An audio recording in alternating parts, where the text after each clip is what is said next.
Hi, we're back in discussing the works of God. Today we want to begin a short video series on providence. Providence is how God continues in care for his creation. It's how he oversees and cares for what he has made. There are several somewhat technical terms for providence that I want to go over in the very beginning. First is general providence, God's rule over creation. Special providence is God's care over his people. Governance is the upholding of the laws of nature and the created order as a whole. And then common grace is God's goodness extended to all of creation. We won't really use those terms too much, but there's something that helps us to fit into the framework of some other things we've heard. The real issues in providence lie in 5 specific areas. And you probably haven't heard too much about them being called issues of God's providence, but I'm sure you've heard of the issues. And here they are. Number 1, God is sovereign. He has ultimate control over the world he created. Number 2, humans are responsible for their own actions. I bet you can already see how 1 and 2 are going to butt heads. God's sovereignty, human responsibility. It's an age-old discussion in the Christian faith. But that's not all. Number 3, prayer is something we are commanded to do. And does prayer change God? Well, we'll talk about that. Number 4, what about miracles? Are they still here today? Well, I believe that answer is yes, but there are some who don't. That miracles are another way that God deals with his creation. And then number 5 is a philosophical question with lots of pastoral implications. Is how can evil exist in God's world if he is both omnipotent and omnibenevolent? I love that word. It means he's good. He's both powerful and good. So that the last issue is a question of the problem of evil, which we'll discuss in a few weeks. But it is a providential question. I've just chosen to include it in with the doctrine of sin. But the other 4 are really big questions. We're going to really focus on the first 3 because I believe miracles exist, and I'm really not... anyone who says they don't is a position that's just not tenable. But the other 3, God's sovereignty, human responsibility, and prayer, I think are very big questions today. From a biblical perspective, the Bible, I think, is pretty clear on these issues. Yes, God is sovereign. Yes, we are responsible. Yes, we are to pray. Yes, miracles exist. Yes, evil does exist, despite the goodness and power of God. The question is how to harmonize them and to have them make sense all at the same time. These are the issues of providence. And we must also remember that providence is a triune concept.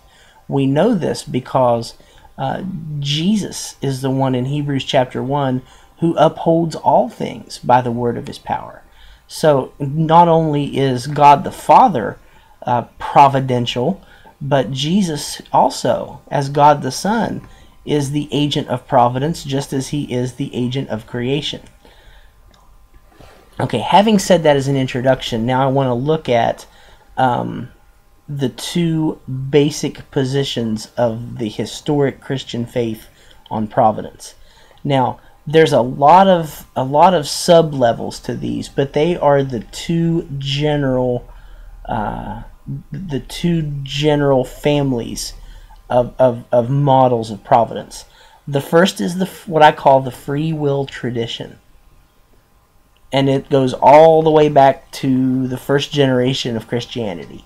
Prominent in Eastern Christianity from the beginning, as well as some strains of Protestants, including Anabaptists and Arminians.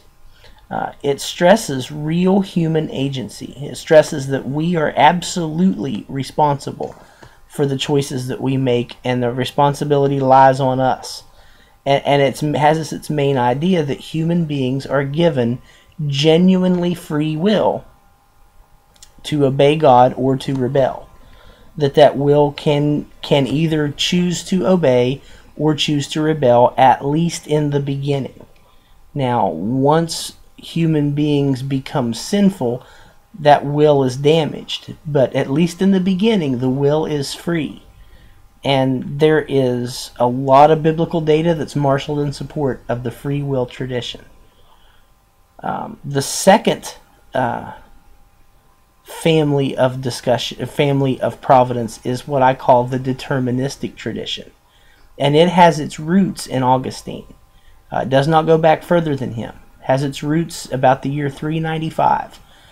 Begins with Augustine and has been the dominant voice in the Protestant tradition as well as parts of Roman Catholicism. Most of Roman Catholicism lies in the free will tradition, but there are pieces of Roman Catholicism that are more Augustinian that lie in the deterministic tradition. And the deterministic tradition stresses the absolute sovereignty of God and that He rules over all human action. Okay? So we have two basic models of providence, the free will tradition and the deterministic tradition. And how do these interact with one another? Okay? I would really like it if you could. I think it would be very helpful for you to pick up a book at some point in your Christian walk called Providence and Prayer by Terence Thiessen. It's an excellent book that talks about the various models of providence. Now, he has a lot more than these two, but all of them fit in one family or the other. And here are the questions that Thiessen asks, and I want to read them for you just to help you to see them. Number one, how does God experience time? That's a tough one. Number two, does God know the future totally? Number three, does God know counterfactuals? That is, the outcomes of choices not made. In other words, I'm wearing a green shirt today. It doesn't look all that green in the video, but it really is green. A counterfactual would be the spaghetti that I ate for lunch would have stained my blue shirt what color? You see what I mean? It wasn't the choice I made. I chose a green shirt over a blue shirt. But had I chosen the blue shirt and spilled spaghetti sauce on it, what color would the stain have been? That's a counterfactual. It's the result of choices not made. Number four, does God take risks in creation? Number five, does God specifically permit all evil? Number six, what is the nature of human freedom? Is it A, deterministic, where humans have no freedom and all is preordained? B, libertarian, humans have the power of contrary choice? Or C, compatibilist, humans have free will but the outcome is determined? I really have a hard time seeing the difference between determinism and compatibilism, but that's okay. Number seven, does prayer affect the outcome of a situation? And number eight, does prayer change God's mind?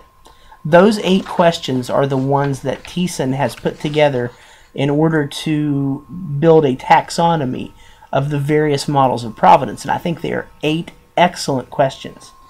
Now, given these questions, there's a continuum of possible models of providence. The 6 that Thiessen really hammers on, now there's more than 6 in his book, but the 6 that probably we as evangelicals are most familiar with are these: process theism, open theism, general Arminian, Molinism, middle knowledge Calvinist, or Calvinist. Now, we may not even be familiar with a process theist, so I think I'll skip it. But a process theist believes that God is in process, that God is changing along with His creation. There are no evangelical process theists. No evangelical believes that God is evolving. So we'll skip process theism. But on one end of the spectrum, one of the real models of providence is open theism. And open theism believes that God does not know the future exhaustively. He does not know the free choices, he does not know the choices that free agents will make. Now, He might know the probability that they'll make the choices, but his knowledge of that is not certain. And it's not certain because he limits it, because he wants, in this model, God wants people to be fully responsible for their choices. So the open theist would believe that God experiences time. The open theist would believe that God does not know the future totally, that he does not know counterfactuals. He does take risks in creation. They would believe that he does not specifically permit all evils. In other words, evil is the result of free human choice, not the specific permission of God. They would believe that human free will is libertarian, that prayer affects the outcome of things, and that prayer changes God's mind. An open theist would believe all those things. Arminians are sliding down the continuum a little bit of providence. An Arminian would maybe not how God experiences time. That varies among Arminians. But that he does know the future totally, does not know counterfactuals, does take risks in creation, does not specifically permit all evils, libertarian free will, prayer does change the outcome of things, and prayer does change God's mind. Now, moving on to a Molinist. A Molinist, I got to tell you a little bit about Molinism before I explain it. Molinism is an ingenious model of providence created by I believe it was a Jesuit, Spanish Jesuit named Luis de Molina in the 16th century. And Molinism is an attempt to hold to God's full sovereignty and man's full free will at the same time. And what he came up with is that out of the billions of possible worlds that God could have created, he created the one that maximized his desires. But in so maximizing his desires, within that world, free will exists. He chose to actualize the world that he wanted, but at the same time, the choices within that actualization are free. Now, I don't think this flies, although there are some very, very good Molinist philosophers out there, but it's ingenious, I'll give it that. With Molinists, Molinists believe that God is timeless, does not experience time because he stands outside of it. He does know the future totally because he has set it all into motion. He knows counterfactuals. He knows what would have happened had different choices been made. He does take risks in creation because he chose the world that he would actualize. He permits all evils in choosing this world with all of its faults. Freedom is libertarian because the freedom is still real, but prayer does affect the outcome of a situation, but prayer does not change God's mind. Now, I'll skip the middle knowledge Calvinist because that's sort of a blend between Calvinism and Molinism, and go straight to Calvinism. Calvinists believe that, or Reformed thinkers believe that God is timeless, that he does know the future totally, he does not know counterfactuals because there are none, he does not take any risks in creation, specifically permits all evils, free will is compatibilist, prayer affects the outcome of a situation in that it is God's determined means by making the situation occur, but prayer does not change God's mind. Let me say just a moment about compatible free will. What that means is that God's determining factor and man's free will are compatible. So, still determinism. Are these models adequate? Well, I don't know. Does God work the same way all the time? Can we know this for sure? And then my big question in all of this is, that's buried in the back of my brain, if God wills all that occurs, as, for example, the Westminster Confession of Faith says, how is he not responsible in some way for evil? Because he's willed this from eternity. You got to do some fancy dancing to say that God has absolved himself from evil. And believe me, theologians have fancy danced around this for 400 years, and I still think they fail. But in our next video, I'm going to do a critique of determinism of my own. It's one of my passions, because I think determinism is the absolute opposite of the triune God presented in Scripture. I think Augustine really messed it up, but I'll leave that for you to decide in the next video. So that's an overview of some branches off of these two views of providence. Again, the two views are the free will tradition, where God bounds our choices, but we're still free, and the other is where God has already determined our choices in the deterministic tradition. Obviously, one of these can't be, both of these can't be right at the same time. So I'm a free willer. I think that that's the only thing that makes any sense. But I will do my critique of determinism in the next video. I hope you enjoyed. I hope I can make it make sense. So we'll see you next time. Bye.